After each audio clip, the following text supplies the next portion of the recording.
अगली पंक्ति है ते क्यों अनिति करे आपुन जे और अनति छुड़ाए।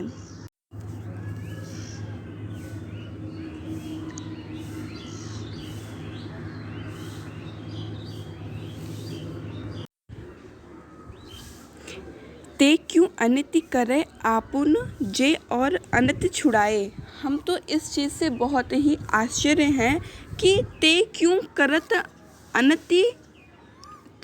अनति करे आपुन, वो अनीति के कार्य क्यों कर रहा है जो कि सदा उसके लिए और अनिति छुड़ाए, जो कि अन्याय करने वाले को छुड़ाता है या लोगों के द्वारा जब अन्याय किया जाता है तो वह उसकी रक्षा करता है।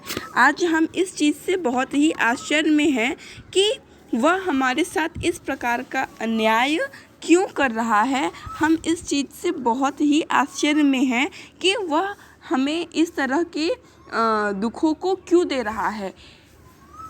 जे और अनति छुड़ाए, जो कि लोगों द्वारा किए गए अन्याय को उनसे बचाता है, वह अन्याय को खुद खत्म करता है तथा अगर कोई किसी पे अन्याय कर रहा है तो वह उसकी रक्षा भी करता है। तो हम यह आश्चर्य भी हैं कि हमारे श्री कृष्ण, हमारे कान्हा को क्या हो गया है। शायद यह उसी राजनीतिक ज्ञान का ही एक गुण है। वह इसी के कारण जो उन्होंने गुरुओं द्वारा जो ग्रंथ के ज्ञान को सीख लिया है, शायद यह उसी का प्रभाव है कि अब वह हम पर अन्याय करना भी सीख लिए हैं। वाकई में कृष्ण अब कूटनीतिज्ञ हो गए हैं, इसीलिए वह हम पर इस प्रकार से हमें परेशान कर रहे हैं, हमारे दुख को और अग्नि के समान बढ़ा रहे हैं। क्योंकि श्री कृष्ण तो लोगों की रक्षा करने वाले थे, लोगों के अन्याय को दूर करने वाले थे तथा अन्याय करने वालों का दमन करने वाले थे। पर आज वही श्री कृष्ण हम पर अन्याय किए जा रहे हैं। अब उद्धव, तुम ही बताओ कि यदि हम उन्हें राजनीतिज्ञ न कहें तो भला क्या कहेंगे। आखिरी लाइन आते हैं, राजधर्म तो यह सूर जो प्रजा जाहि सताए।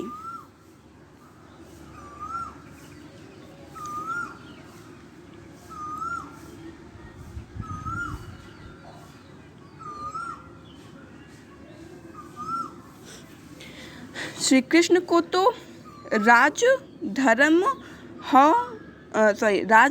तो यह सूर जो प्रजा न जाहि सताए। हमें पता है कि अब श्री कृष्ण द्वारिका के स्वामी बन चुके हैं, वहाँ के राजा बन चुके हैं। तो क्या उन्हें यह धर्म नहीं पता? जब वह सभी ज्ञान को ग्रहण कर रहे हैं तो उन्हें क्या यह नहीं पता कि प्रजा के साथ अन्याय करना बहुत ही अधर्म का कार्य होता है। अर्थात उनके इस राजनीतिक ज्ञान में उन्हें किसी ने यह नहीं बताया कि प्रजा के साथ यदि हम अन्याय करते हैं तो वह राजधर्म के विरुद्ध होता है। इसीलिए हे उद्धव, अब तुम ही बताओ, यदि हम श्री कृष्ण को राजनीतिज्ञ न कहे तो हम भला क्या कहे। हमारी शिकायत तुमसे नहीं है। क्यों? क्योंकि तुम तो हमारे अपने नहीं हो, तुम तो उनके द्वारा भेजे गए एक दूत हो। हमारी सारी शिकायतें तो उस कान्हा से है जिन्होंने हमें यह आस बंधाई थी कि वह हमसे मिलने आएंगे।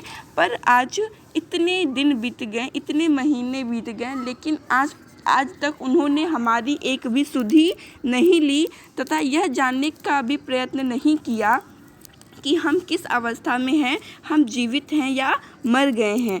ऊपर से तुमसे वह योग ज्ञान भी भिजवा दे रहे हैं। उन्हें तनिक भी क्या लज्जा नहीं आती? क्या वाकई में वह एक राजनीतिज्ञ बन गए हैं? इन सारी बातों को वह उद्धव से कहती हैं तथा उद्धव को बीच बीच में ताने भी मारती रहती हैं।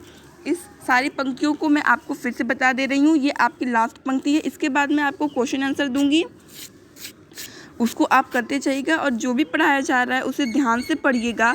क्योंकि इसी तरह से अभी आपकी क्लासेस चलती रहेंगी और आप बिल्कुल ध्यान से जितनी भी चीज़ें बताई जा रही हैं आप उसको बार बार पढ़िएगा। क्लास खुलने पे मैं इस सारी चीज़ों को फिर से दोहरा दूंगी, आपको अच्छे से आ जाएगा। लेकिन अभी जो पढ़ाया जा रहा है उसे आप पढ़ेंगे तभी क्लास में आपको अच्छे से समझ में आएगा। क्योंकि क्लास में आपका समय कम होने की वजह से इतना आपको नहीं समझाया जाएगा। इसीलिए यहाँ जो भी समझाया जा रहा है उसे आप ध्यान से पढ़ते रहिए।